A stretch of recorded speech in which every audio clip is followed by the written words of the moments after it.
Students, in this video we'll do sketch of Bholi, class 10th.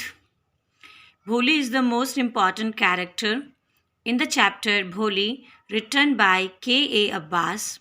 The story begins with a mentally retarded child and ends with a masterpiece of courage and confidence. भोली जो है वो एक बहुत ही मुख्य पात्र है students, जो भोली चैप्टर है उसकी। और ये जो भोली चैप्टर है इसके जो लेखक हैं वो है K.A. अब्बास। ये जो कहानी है भोली की, ये शुरुआत होती है एक मेंटली रिटार्डेड बच्चे से। मेंटली रिटार्ड का मतलब होता है ऐसा बच्चा जो दिमागी तौर पर थोड़ा पिछड़ा हुआ होता है, और जब ये मेंटली रिटार्डेड बच्चा बड़े होके एक उदाहरण बनता है साहस का, कॉन्फिडेंस का, एक आदर्श स्त्री बनती है, तो यहाँ पर इस कहानी का एंड होता है। सो आप पहला पॉइंट लिखिएगा, रियल नेम वाज सुलेखा, कि भोली का जो वास्तविक नाम था वो था सुलेखा। भोली was the youngest daughter of Ramlal. भोली जो है वो रामलाल की सबसे छोटी बेटी थी। द विलेज नंबरदार, और रामलाल कौन था स्टूडेंट्स? विलेज का नंबरदार था, रेवेन्यू ऑफिसर भी कहा गया है इसके लिए। शी वॉज कॉल्ड भोली because she was mentally backward but her real name was Sulekha. ये इसको भोली कहा जाता था क्योंकि ये दिमागी तौर पर पिछड़ी हुई बच्ची थी, और हकीकत में वास्तविक नाम जो इसका था वो था सुलेखा। और ये रामलाल जो कि नंबरदार था गांव का, इंग्लिश में कहिए रेवेन्यू ऑफिसर, उसकी सबसे छोटी पुत्री थी।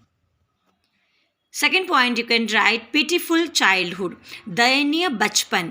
कि जो भोली है उसका जो बचपन था वो बहुत दयनीय था। उसका बचपन बहुत ज़्यादा दया की पात्र है वो भोली। भोली was an unlucky child. When she was 10 months old, she fell off the cot on her head. It made her mentally retarded. She stammered badly up to the age of 5.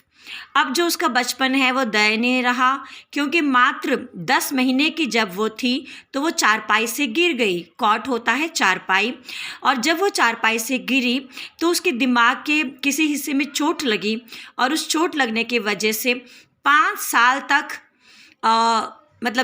जिस उम्र में बच्चों को बोलना चाहिए वो बोलना नहीं सीखी थी, और उसने बहुत देर से बोलना सीखा। और 5 साल की आयु तक भी जो भोली हैं वो स्टैमरिंग करती थी। स्टैमरिंग होता है हकलाना। तो 5 साल की उम्र तक भी उसने साफ साफ बोलना नहीं सीखा। वो 5 साल की उम्र तक हकलाती थी, और इसीलिए हम कहते हैं कि जो उसका बचपन है वो बहुत दयनीय था। थर्ड पॉइंट आप लिखिए, अगली अपीयरेंस।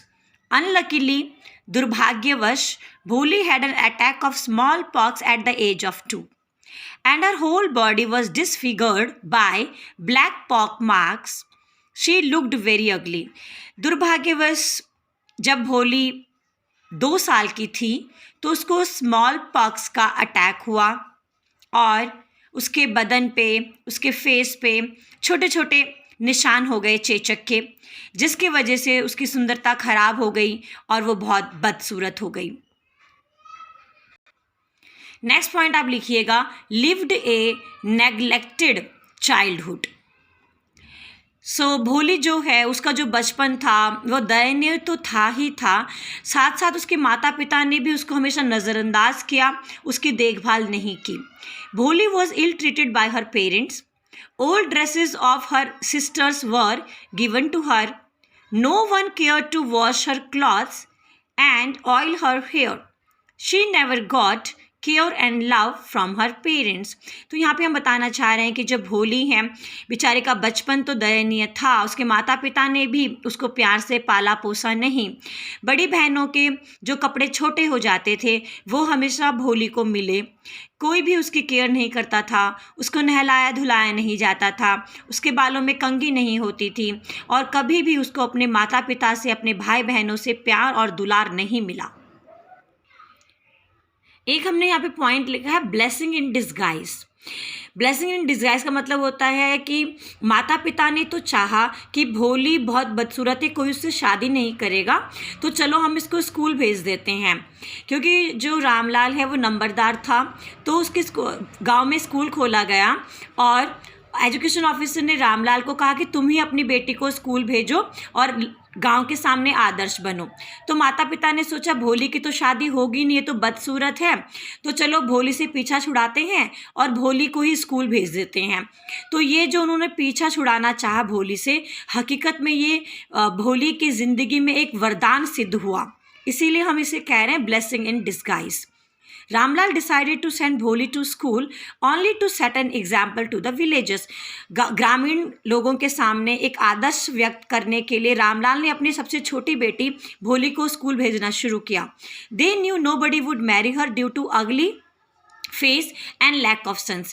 रामलाल और उसकी पत्नी जानते थे कि भोले की ज़िंदगी में कभी शादी नहीं होगी, क्योंकि वो बदसूरत भी थी और उसको समझ भी बहुत कम थी।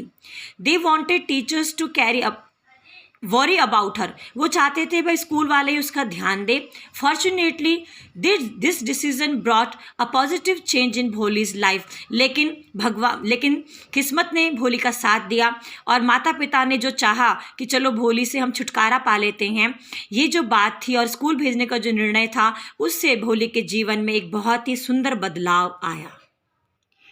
Next point you will write a ray of hope in Bholi's life. भोली की जिंदगी में एक आशा की किरण आई।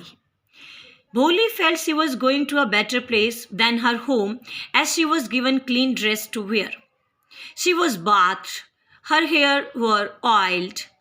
At school, her teacher called her name so lovingly that it touched her heart. Her teacher showed great love and sympathy for her. She filled Bholi's heart with a new hope and a new life. अब भोली को लगा कि उसके माता पिता, उसके पिताजी उसको एक सुंदर सी जगह में लेके जा रहे हैं, क्योंकि उसको बहुत सालों बाद साफ सुथरे कपड़े पहनाए गए, उसको नहलाया गया, उसके बालों में तेल लगाया गया, कंघी लगाई गई। तो उसको लगा कि लगता है उसे किसी अच्छी जगह में लेके जा रहे हैं, क्योंकि थोड़ी उसकी देखभाल की जा रही है।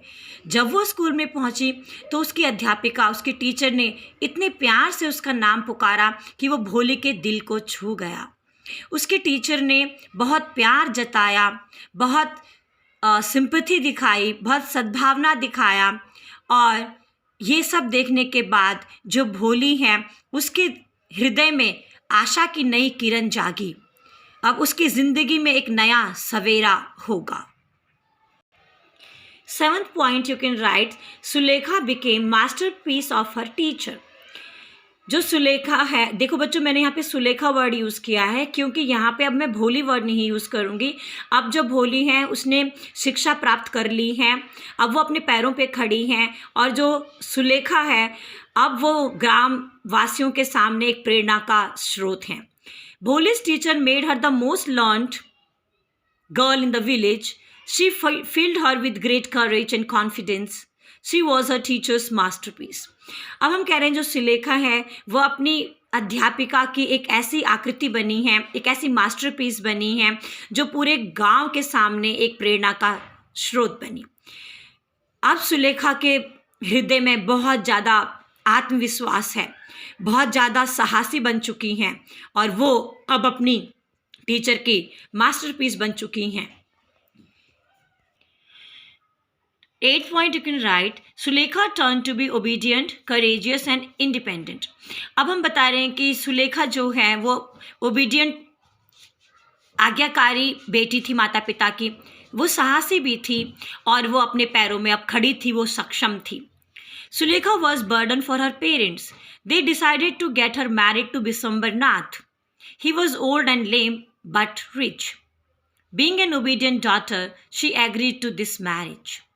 But when Biswambar Nath demanded 5,000 rupees dowry, which Ramlal could not arrange, Ramlal was insulted by Biswambar Nath. Sulekha could not tolerate her father's insult. She gave Biswambar Nath a befitting treatment. अब यहाँ पे हम बताना चाह रहे हैं कि सुलेखा जो है वो अपने माता पिता के लिए हमेशा चिंता का विषय रहा। अब जब बिशंबर नाथ ने भोली के लिए शादी का प्रस्ताव भेजा तो माता पिता झट से मान गए। बिशंबर नाथ तो बूढ़ा था, वो लंगड़ा भी था, लेकिन वो बहुत ज़्यादा धनी था। रामलाल और उसकी पत्नी ने सोचा कि इस भोली से कौन शादी करेगा, इसके तो पूरे बदन पे चेचक के दाग हैं, तो चलो कर देते हैं इसकी शादी बिशंबर नाथ से। लेकिन शादी के और सुलेखा ने एक आज्ञाकारी बेटी बनकर अपने माता पिता का फैसला अपने सर आँखों पे लिया। लेकिन जिस दिन शादी का दिन था उस दिन बिशंबर नाथ ने कहा कि मुझे 5,000 रुपये दहेज में चाहिए। रामलाल बेचारा ये पैसे अरेंज नहीं कर पाया, तो बिशंबर नाथ ने रामलाल की बेइज्जती की। सुलेखा अपने पापा की बेइज्जती नहीं सह पाई और उसने बिशंबर नाथ को मुंह तोड़ जवाब दिया। तो इससे हम ये प्रूव कर पा रहे हैं कि अब सुलेखा ओबीडियंट भी थी, सुलेखा करेजियस थी, क्योंकि उसने समाज के सामने एक लालची इंसान से शादी करने से मना कर दिया और वो स्वतंत्र है, अब वो अपने पैरों पे खड़ी हैं। लास्ट पॉइंट आप लिखिएगा स्टूडेंट्स, सुलेखास आइडियल डिसीजन, कि सुलेखा ने जो डिसीजन लिया, जो निर्णय लिया, वो बिल्कुल आदर्श था। Sulekha refused to marry greedy Bishambar Nath. She decided to serve her parents and teach in the school where she learned a lot. Sulekha ने एक ग्रीडी, एक लालची इंसान बिशंबर नाथ से शादी करने से मना कर दिया। उसने निर्णय लिया कि गांव के उसी विद्यालय में जहां पर उसने शिक्षा प्राप्त की और वो साहसी बनी और वो स्वतंत्र बनी और वो सक्षम बनी, उसी विद्यालय में वो आगे शिक्षिका का कार्य करेंगी और अपने माता पिता की सेवा करेंगी। सो बेटे 9 पॉइंट्स मैंने आप लोगों को दिए हैं, बहुत ही अच्छी लैंग्वेज हमने यूज़ की है। आई होप आप लोगों को अच्छा लगा होगा। Best of luck for your exams.